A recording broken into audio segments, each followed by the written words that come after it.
What is up? Welcome to the NBA Rundown, brought to you courtesy of Run Pure Sports and Run Pure Bets. I'm your host, Spread Astaire, joined today by JCZargo. JC, one of the newest additions to the Run Pure team. I was just telling you before we went on, you've been pumping out great content.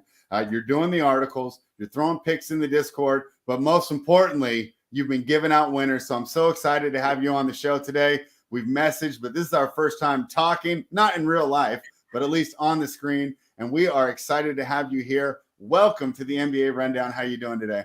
Oh, so good. I'm so happy to be here, Spread. I appreciate the wonderful intro, from the comment section into the video feed. Excited to join the crew and see if we can cook up some winners today. All right. Well, we got a little bit of time and we had some exciting NBA action weekend. Did you have any takeaways from what you saw this weekend that maybe would be like a hot take or something that you didn't expect? I know my Kings and the Los Angeles Lakers both got their first wins this weekend as the Kings were able to beat the Miami Heat at home, and the Lakers went on the road and beat the Denver Nuggets. The Clippers kind of had a tough weekend as well, and the Timberwolves too. What are your thoughts on the NBA so far? And do you have any like takeaways that aren't just like, hey, the Milwaukee Bucks are pretty good? Took the words right on my mouth there with the LA Clippers. That's my team. And man, they started off hot with those 2 wins and they just looked questionable. Kind of waiting for a healthy Kawhi, but even still, the teams they're playing, you got to go in there and pull out wins, even without Kawhi. Nothing too crazy. I'm not really one to overreact to stuff. So I take it as it comes. The biggest thing besides the Clippers, man, is the Pelicans. They were kind of my dark horse coming into the year. If Zion can stay healthy, man, they look dangerous. Being in that division too, I'm excited to see them match up with Memphis, see Zion and Ja go head to head, and that's probably my biggest takeaway. Actually, is Ja, man.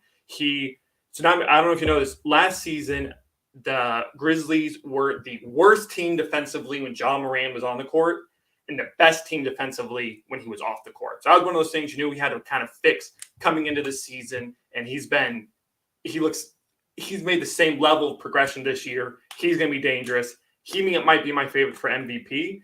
And oh, really? Because Giannis and Luka are putting up ridiculous numbers. They are, man. But just you look at what they're working with, and I think sometimes, especially with MVP, you get that voter fatigue.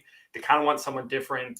And if Ja Morant can continue like he is with the improvements he's made, that's my hot take right there, I guess. Ja Morant for MVP. Well, hey, I asked for a hot take and I got one. Talking about your Clippers, you can't say hot for 82 games, right? So starting great hot is great, but how many times have we seen the team? Even the Phoenix Suns last year, you can't be on for that long. So I, for one, if you have a talented team, am not concerned. My main concern is really just the knee injury. It's not, hey, I got an ACL. It's called the degenerative knee condition. That was my only concern, because I know that people love the Clippers, and on paper, like if it's NBA 2K and you can turn off injuries, yeah, I could see that. But I really just wonder how much they're going to be able to get out of him and if they're going to be able to count on him. Hopefully they can, because the NBA is a better product when everybody's healthy. Yeah. But I think that there's reason for maybe some skepticism that they'll be able to. Let's talk about another team with a superstar that has problems staying healthy, and that is the Philadelphia 76ers, led by Joel Embiid. They are -3.5 tonight in Washington, taking on the Wizards in a game with a total of 216.5. As with the NBA, we always have to have the injury news up. So let me pull that up right now. I see Joel is questionable. Corey Kispert's questionable. Kispert does nothing to the line for me. But other than that, these teams seem to be pretty healthy. When I ran projections this morning, I always have them with Embiid in. These guys that are always on the report. That's just kind of how I do it, and then just take it with a grain of salt if he gets pulled out. Especially this year, it's hard for me to tell how much of a downgrade he is really while he's out, because when he sat right, gave Tyrese Maxey the opportunity to go off on, I think that was Friday night. So good opportunity here for the 76ers to kind of make things right. You're telling me before the show, right? They're not as bad as they look. The Washington Wizards, a veteran team, right? Maybe not the most talented team, but I think most of these guys are pretty close to their ceiling as where they are as players. I think they're going to be a tough out almost every single night. What are your thoughts here when the Wizards host the 76ers. Yeah, no, Washington's another team like the Pelicans. I kind of wanted to keep my eye on the season because with Kuzma and Porzingis, like there's potential there. It's certainly one of those combos that could crash and burn for them, but they haven't looked half bad to start the season. Bit of a slow start, but they've had some impressive wins. And the thing is, man, with Philly, they're worse in the league in rebounding. So if Embiid isn't playing, man, I think they get crushed, even if he does play at +4. I kind of like the Wizards here. Yeah, I was running the numbers while we speak, running a little late this morning. I'm coming up with a small edge on the Wizards and a big edge on the over in this game, which doesn't surprise me because I'll tell you what, the way the NBA has been going this season, when I have unders, I'm not happy about that, right? Because these games have been going over left and right. The books have yet to adjust, but it's going to be like it was a couple of years ago with a bunch of totals in the 230s, right? It's going to be like 218s, going to be a low total here pretty soon if this trend continues. And of course, that's because of the addition of the take foul. And you got to give the NBA credit. You know, it looks so much better now. That was a terrible rule. And I'm glad that they made that adjustment. Looking at a couple trends for this game, let me pull this up.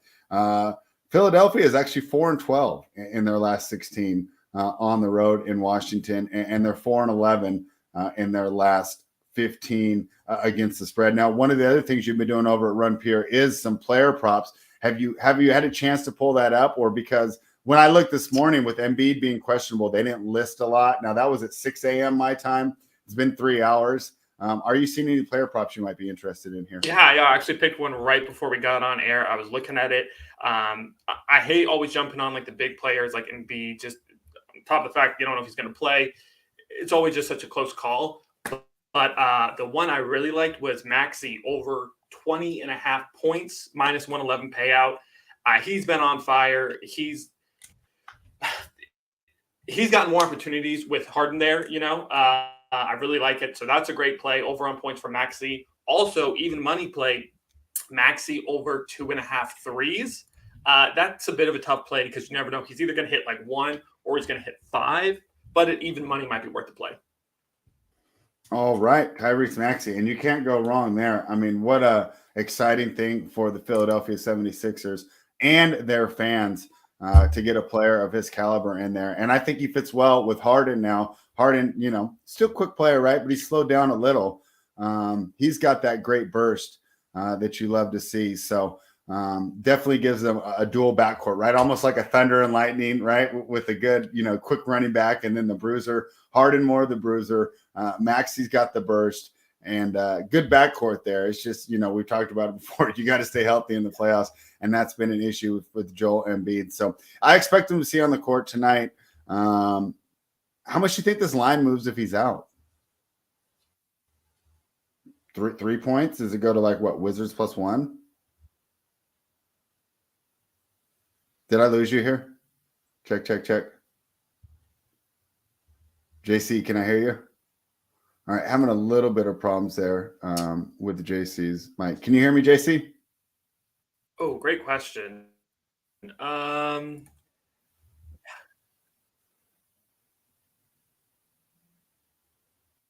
All right, we're moving. Yeah, I could totally see that. Okay. Yeah, I'm able to hear you, but I guess you can't hear me. Yeah, a little bit of issue there. I'm going to go ahead and introduce the next game. If you need to, jump out of the studio and jump back in, and we'll get that one going. So the next game that we're going to talk about is the Sacramento Kings. Hey, my favorite team. They finally got a win, and now they head to Charlotte to take on the Hornets. So, of course, the Kings did beat the Miami Heat on Saturday for their first win of the season. Kind of impressive, but kind of not. Draymond Green talked to me in the offseason about teams going to Sacramento and completely overlooking them. That might have been the case, but hey, when you're a team like the Kings, that could be exactly what you need. Hey, overlook us because we need a win. I mean, this team went all in. They're trying to win now. They're trying to end that playoff drought, which I've said before is absolutely stupid, especially in this loaded draft. Oh, let's end our playoff drought so we can get absolutely smashed in the first round. But hey, that's what the owner wants to do. And hey, I should have made $1 billion. I could have ran the team better than him, but I did not.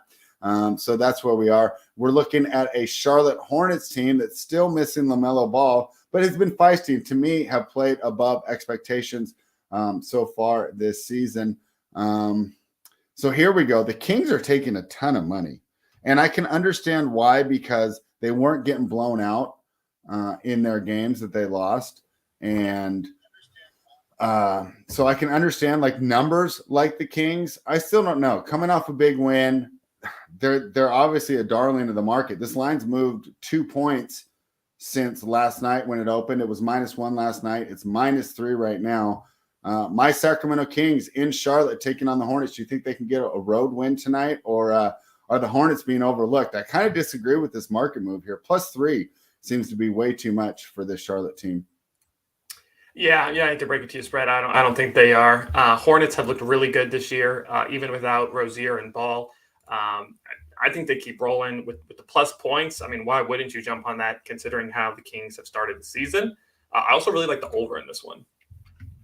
Do you? Yeah. So my projections came right out to, I'm at 231.2. I see 232.5 right now, but that's not enough of an edge for me to go any way unless you have like a matchup reason that you see. And what, these teams play fast with no defense? Yeah, pretty much. That's really all it comes down to. I mean, the Hornets are fifth in the league in scoring. The Kings, they know how to put up points. My prop here is Hayward over 19.5. Like, someone's got to step up on that Charlotte team. Everyone on the Kings can score, but just at the moment, Charlotte doesn't really have a go-to guy. So, really, there's no dominant prop to jump on, player prop, but I think Gordon steps up tonight. Yeah, I can see that. And the trends are in the favor of both of our picks, because Sacramento's 1-6 against the spread in their last 7 games against Charlotte, and the total's gone over in 5 of Charlotte's last 6 games against the Kings. So, numbers kind of like the side here on the Charlotte. You like the over, and I'm fine with both of those looks here. And hey, it should be an exciting game. It should be a fun game for daily fantasy, because I wouldn't be surprised if they put up 240, 250. I could see this flying over the total here. So exciting opportunity. So I can't wait to see what those guys do with it. And of course, if you want to know what the daily fantasy experts are going to be doing, they need to wait a little while longer for news, but they'll be on at 4:45 Eastern for the Hardwood Live Show. That's here on this channel. So make sure you're subscribed. Hey, while you're subscribing, give us a thumbs up too. Me and JC are going to go over the full card for you to give you the best gambling information possible. And then, of course, for premium members of Run Pure Sports, there will be the Up to Lock show with JSU, Big T, and Holden Kushner. I don't know how Holden snuck in there, but good for him. The Indiana Pacers are +8.5, heading to Brooklyn to take on the Nets. 236.5 is the total, +296 if you want to get crazy on that Pacers money line. And hey, Kyrie Irving's caused some controversy again. Boy, what a shock. Do you think that affects his play? And how are you feeling about laying the wood here with Brooklyn? I mean, I'll tell you what, for a team that's 1-5 to be laying 8.5, and I know the Pacers are absolutely terrible, but they lost to the Pacers just recently, right? Did they get right tonight? Because we've been saying they get right every night, and they keep losing. What happens here with the Brooklyn Nets? How are you approaching this one?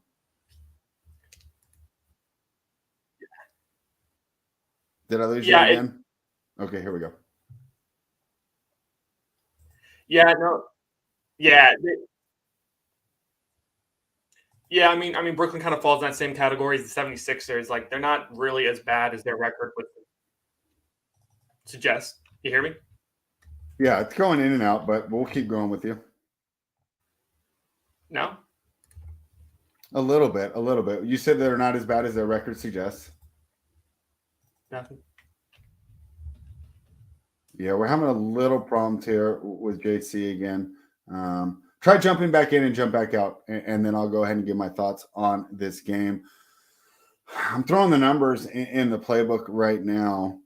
The numbers are going to tell you to take Brooklyn, but why would I do that? I mean, I guess we assume the bounce back. I guess we assume the zigzag. The zigzag worked last year, so this is something that the NBA introduced, and the idea was, hey, let's cut down on travel. When these teams are going to play each other twice, we'll just have them play in the same arena. I personally think it's great. But it's been interesting. Now, most of the times these things zigzag, like we saw that with Philly and Toronto this weekend, where Toronto got the first one and then Philly struggled in the second one. So for the zigzag theory, you can argue that Brooklyn bounces back. I'm not comfortable laying 8.5 with this team. I see Tyler in the chat. Tyler, you're gonna jump on here and see if we can get some stuff going. Katie's not getting traded first. Kyrie's getting traded first. You have to be kidding me. Katie's good. And he's got 4 years on his deal. Kyrie's gone at the end of the year. All right, take 3. We're talking about the Nets. We're talking about the Pacers. Take it away. This fixes everything. I'm again, kind of like you said, I think Brooklyn picks up the win, but 8.5. That's just, was it at 8 or 8.5? Let's see. I was going off the opener right now, bookmaker. Yeah, it's still 8.5. Yeah, too many points. I was kind of leaning over. I didn't get to hear if you had an opinion on that. But 8, that's just too many points. Plain and simple. This Nets team hasn't just shown they can, do that kind of damage. I have this game going way over. And I'm happy. When my games are going over on my projections, I'm happy because it feels like everything's been going over. So I'm happy to play an over here. Indiana is 4-1 against the spread in their last 5 against Brooklyn. Indiana is 9-1 against the spread in their last 10 on the road because they're constantly catching these huge numbers. And the total's gone over in 5 of Brooklyn's last 6 games against Indiana. So I would much rather play the over. If you'd like to jump in on the side, that's absolutely soon. All right. Yeah. Sorry, I missed the DM, Tyler, but he might be on soon, and he'll definitely be on for us for talking touchdowns, which comes on next when we're done here breaking down the National Basketball Association. So any props there in the Pacers and the Nets? I was thinking of fading Kyrie coming off the controversy. I wrote that up. The numbers don't like it, right? Because the numbers set at, was it 29.5 or 30.5? He's gone over in 3 of the 5 games this year. I'm just wondering how much this affects him if he's kind of mellow tonight. What do you expect from KD and Kyrie tonight as far as props? Yeah, it's tough to tell. I didn't get a chance to look at those. You never know with Kyrie. Like, there's certainly, I'm sure someone's got the numbers on how he performs after coming off of, a headline story like this. But and there's plenty of them, right? I mean, it's exactly, not even a small sample size. Yeah. I just steer clear. Like I said, I'll take the Pacers with the points. I'll jump the over, but I'm staying away from props on this one. And I haven't followed Indiana enough to know who's hot there. I love the over here. It's like, why would I even bother trying to get involved in the side? I think the over is such a bigger edge. I'm fine staying away from this game, and I'm fine just assuming the Brooklyn Nets are going to turn it around right away. Will they turn it around? Yeah, but it's October 31st. I mean, it's a long season, and they're reacclimating a guy who missed a lot of NBA basketball in Ben Simmons. And to be honest, he hasn't really looked that good. I mean, he's been okay on defense, but we're talking about a guy who was in Defensive Player of the Year talks. He's not that guy anymore. Could he get back there? Of course. But we haven't seen it yet, and that's what they're going to need from him. I think this team really misses Bruce Brown. I think he did so much for this team as a glue guy, and I think that's a big reason why KD and Kyrie are putting up big numbers, but they're not getting into the win column. Let's talk about the Atlanta Hawks, who are +3, taking on the Toronto Raptors. Oh, I love the Raptors as a short home favorite. Total 223. Of course, traveling to Canada is a little rougher. Their customs are not as easy as ours, so that's a little bit more of a travel. And actually, from what I hear, I haven't been there, but Toronto's kind of an underrated city for these guys, to party in. It's an international city. They got a lot going on. And while, we ignorant Americans might just assume that it's not fun to be up there, it's really a city that these players enjoy going to. So that kind of, you think Toronto, Miami, but it's kind of got that same style edge here. I like taking the Raptors as a short home favorite. It's almost like just an auto bet, a Pavlovian response. I've won with Toronto so many times as a favorite of less than 5. I'm going to keep going back there. Do you think I'm underestimating the Hawks here? What's your approach? No, not at all. I was kind of looking at this one. I could really go either way. My only thought on it is if you're taking the Raptors, grab the under. If you like Atlanta, take the over. I mean, Atlanta, they can put up points. But I think there's a chance the Raptors can kind of slow them down, bring them down to their pace. So I think you got to pair those two, but easy argument to go either way.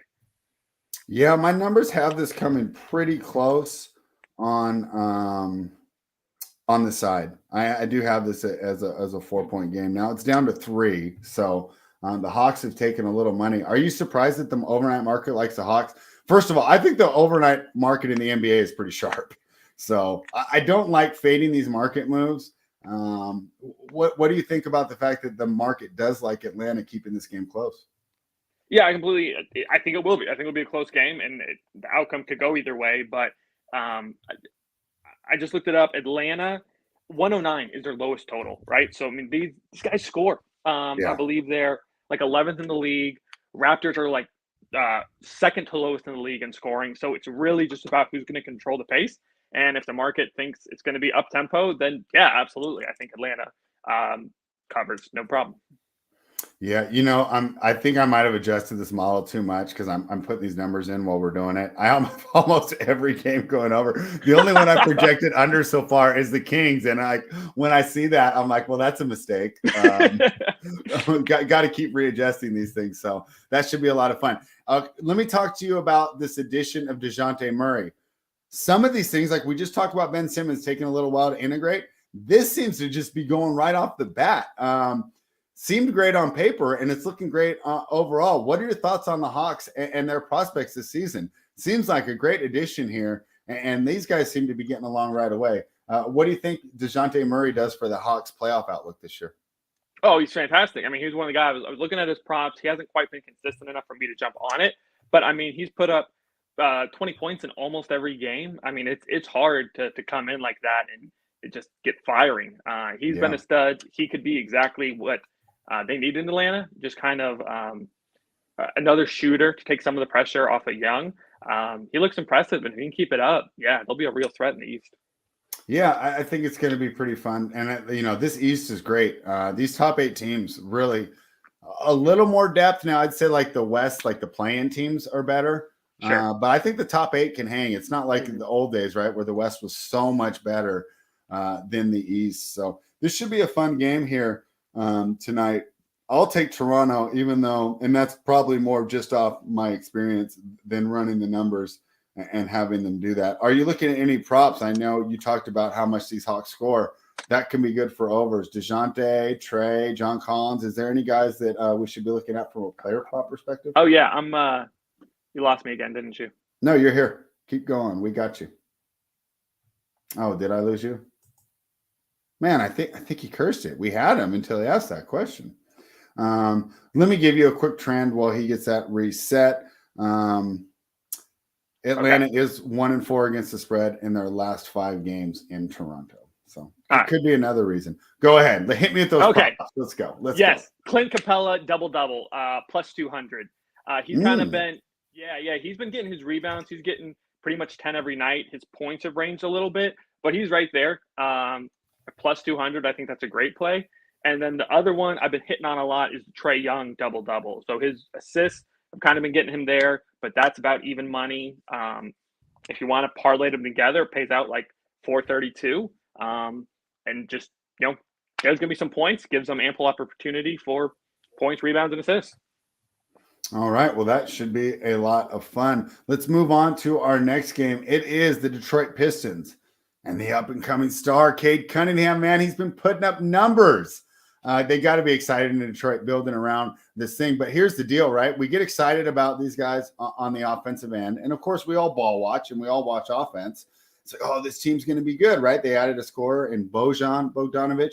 Jaden Ivey's going to be a great player. We'll see, did the Kings mess up in passing on him in favor of Keegan Murray? Obviously, too early to tell, as both these players look like they're going to have great NBA careers. Cade continues the improvement he showed after the All-Star break last year. But you got to stop the other team too, right? I mean, the defense just isn't there. And I know they added Jalen Duren and right, Walker Kessler's done pretty good for the Jazz being a big man. But in most cases for the NBA, it takes a season or two to really learn how to rim protect, going against the athleticism, the size, and the strength of NBA players. So that has been an issue there for Detroit. Isaiah Stewart, good, but, not exactly what you need there. And they did lose Kelly Olynyk, I believe, who was a good glue guy, right, when they added Bojan, right? So I think that also is hurting this team a little bit in the fact that, hey, they're developing, but I don't know if they have the veteran leadership to get these wins, and that's been evident in a team that's fun to watch on League Pass, but I don't want to bet on this team, especially not on the road. My numbers have this coming out to like 16. And I know you like the Bucks too. They're 5-0. Why would we go against who's playing the best basketball in the NBA? Talk to me about the Bucks and the Pistons. Yeah, you nailed it. I mean, the Bucks are playing head and shoulders above everyone else. Giannis, it continues to be Giannis. They're number one in defense, number one in rebounds. Yeah, Pistons coming off against that crazy win against Golden State. You're not going to do that and then go upset the Bucks too. That's just not who this team is. So with the Bucks being 5-0 against the spread, why fade that? Just give me the Bucks minus 13. All right. Yeah. And now this is another one that came out under, but I'm not necessarily upset about that because we know that blowouts tend to go under, and we're both projecting a blowout. But one thing I do like here from a prop perspective, why would I not go over on Cade points, rebounds, and assists? It's set at 33.5. He's gone over 40 the last 3 games, including one where he put up 50. He seems to be doing everything. And if you're the Detroit Pistons, his development is your number one priority as a team. It's not winning games. I mean, oh no, what happens? You're going to fall into one of the best lottery classes in the past 5 years. Oh no, what a terrible fate, right? This is a patient fan base, and they have to be excited about what they're building. For example, I'd be much more excited about the Pistons' future than I am of my own Sacramento Kings, right? Even though the Kings will probably have a better record this year. Yeah. So you have to be excited what they're building. The fan base understands what they're doing, and I think they support it because they're doing it right. I like the Cade prop over on PRA. What props are you looking at? Yeah, that's a great look. So I got 2 on this one. I lean under as well. Like I think the Bucks will probably get, maybe up to 220 points or so, which is why. But I think they'll keep the Pistons down around 100. So I'm jumping on the under, and I'm taking the over. Bucks 119 points. That's an even payout. And I'm actually jumping on Giannis under 33 points. The way this game's probably going to go, they'll blow him out the first half. Minimal minutes for Giannis in the second half. Maybe pull some other starters. So, yeah, I'll take a risk with the under on that one. I think that helps Cade, too. Going back to my other one, right? Because Giannis is the one dude that Cade doesn't want to see, right? I mean, let's say if we're completely wrong, right, and this is a close game going into the fourth quarter, they're going to put Giannis on Cade to shut him down. Absolutely. If it's like we expect and they're up by 15, he's probably not going to get that assignment because they're saying we don't need to run him in the ground here in October, or he might not even be in the game. So it seems like we're aligned on this game, and I'm pretty excited about that because, hey, I've been following along at runpuresports.com. JCZargo has been putting out great information in the form of articles and, of course, plays in the Discord. So make sure you head on over to runpuresports.com, get all the best in daily fantasy and gambling information. While I'm kicking out a promo, give us a thumbs up, algorithm, blah, blah, blah. The Memphis Grizzlies are -2 in Utah, taking on the Jazz. Now, they were -3.5, I believe, on Saturday. Total 229.5, plus 110 for the Jazz on the money line. Tyler and I liked Memphis in that game on Saturday. He put it on the sheet. I tailed him. I was in agreement. I had my numbers, had it. At what point do we say, hey, we got to stop fading this Jazz team? Maybe our priors are wrong. Maybe they're pretty good. And I'll make an analogy to that Washington team, whereas, hey, they might not be the most talented team, but most of these players are near their ceiling. Like, this is the best Killian Lennox going to be in his career. Mike Conley's down a little bit, but he's still a solid veteran NBA player, right? Probably helps you more win than a talented guy like Jaden Ivey that we just discussed. Colin Sexton, really, I mean, he's a good young player too as well. Lauri Markkanen continues to prove that he has a spot in the NBA. At what point do we stop fading the Jazz? Because even if my numbers say to take Memphis, I'm afraid to go against this Jazz team because I keep taking L's fading this team. How are you approaching this one? Are the Jazz going to come back down to earth, or is Danny Ainge just a genius? Danny Ainge is absolutely a genius. There's no questioning that. I don't know. I might get roasted for this take, but the Jazz kind of remind me of the Bulls of last year. Like, they're getting the job done. They're impressive for sure. They could be a great regular season team. I don't see them doing well in the playoffs. Like, I think, like you said, they might be at their ceiling. Well, we thought they were going to have like the number 1 pick. So absolutely. No, they're definitely exceeding expectations. Like I said, sometimes, man, you get the right guys together. It's better than having the best players talent-wise. So they're definitely good. I mean, the last game, I don't know how you couldn't not pick the Grizzlies. And I don't think you can not pick the Grizzlies tonight. Like, after taking that loss, we've seen the trend this year with teams when they play back-to-back like this. They normally split the set with a small spread. I'm still taking the Grizzlies. Maybe next game I'll take the Jazz. They're certainly legit. They both these teams actually might be the two best teams at the spread this season. We'll kind of see how things shape up the rest of the way, but they're both going to be fun to bet on this year. Yeah, I mean, so my projections have this going under by a lot. I almost want to redo this. And did I do this right? Yeah. The total's gone over in 11 of Memphis's last 11 games in Utah. They're 3-12 in their last 15 against Utah. But as we know, it's not really a predictive trend, right? Because I was going against Donovan, Rudy, Bojan. This is a completely different team. So, I mean, I threw those trends in the playbook for the people that want to read them. But I'll be honest, I just kind of did that out of habit. I don't really think that they're that predictive. Should I be worried? I mean, do I need to go ahead and reconfigure this thing as getting an under here? Do you think this game goes over? Yeah, I do. I mean, it's kind of one of those, there's tons of data you can look at, but most simply, they played 2 nights ago. They scored 247 points. The over-under is 232. You can't bet that. I mean, you can not bet it, but you can't bet the under. All right, and I'm fine with not betting it because we've already identified so many plays that I really like where everything's aligned, right? Like I feel like the trends are aligned. When we're talking through these games, they're aligned. My model's aligned. I don't need to buck the trend here, and I definitely don't need to have 10 plays in action on Halloween. I mean, who knows what kind of costume parties these guys were getting to all weekend, right? Yeah, absolutely. So, right, I mean, I think that if you want to take a cautious approach to today, that's fine. And of course, with the NFL taking center stage, the handle's probably going to be a little less on these. One thing I want to note for that, JC, on a days like Mondays, right, where the NFL has taken center stage, I pay attention to these line moves even more because I feel like there's less casual money coming in late, right? Okay. If something's coming in late, right? Because, for example, right, I told you, I'm working at UPS again. There's guys that bet, but they're just doing it casually. Hey, I work for a living. Put $20 on the game when I get off, $50 on a game, drink, smoke a little, watch a game, right? They're all going to be betting NFL tonight. They're going to bet NBA tomorrow night, right? They're not going to bet it tonight because everyone's going to be watching the National Football League. So I think the line moves are a little more predictive tonight. And the Memphis Grizzlies have taken money as they were -3.5 to open, sitting at -2 on Bookmaker right now. Let's go into our last game of the evening. We talked about my favorite team. Oh, go ahead. Yeah. So I say first off, the other thing too, you forgot about World Series tonight. I definitely think more casual sports fans watching one of those two. Exactly. So, great point. Makes your point even more valid. I'm looking at this on covers, and I don't know if you said it, so I apologize if I just wasn't paying attention. I'm seeing that the line it opened at 235 and is down to 229. I rank hitting this out to 225. I didn't realize. I've never seen a line move like that.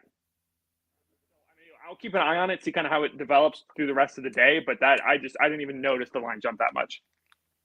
Yeah, that's good knowledge. Down to 229, and I did the openers last night on the playbook. My opener there was 234. Yeah, 5-point drop. 5-point drop.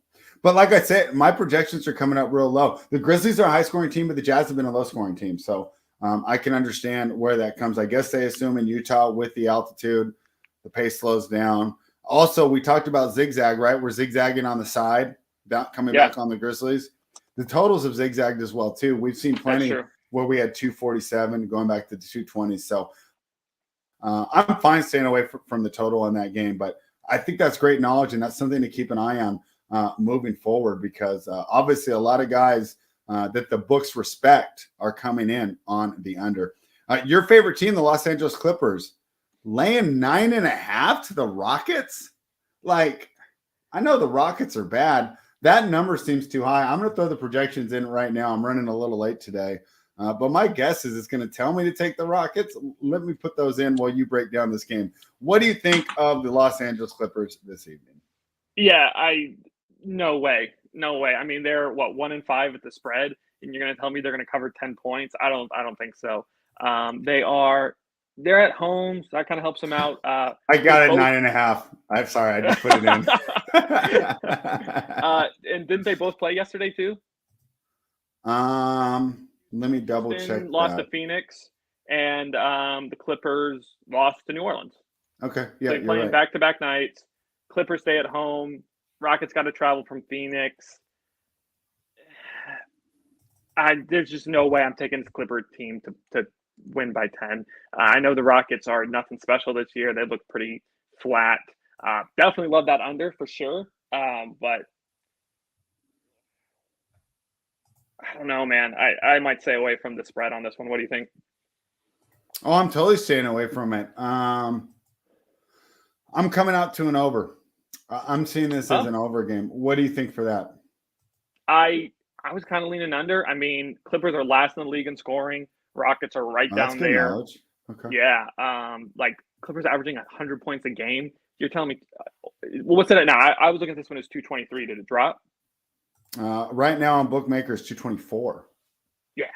No, I'll be on the under. Hate to fade you on this one spread, but I'm jumping on that under. Well, I'm fine not betting my totals. I think I told you before we went on, and for people following the playbook, I haven't made to put sure in the notes that I feel that the totals are harder for me to project right now because the priors are useless in my mind. Because with the take file changing the way that the game is called, for example, on some of these teams I can use last year's, like for example the Clippers, right?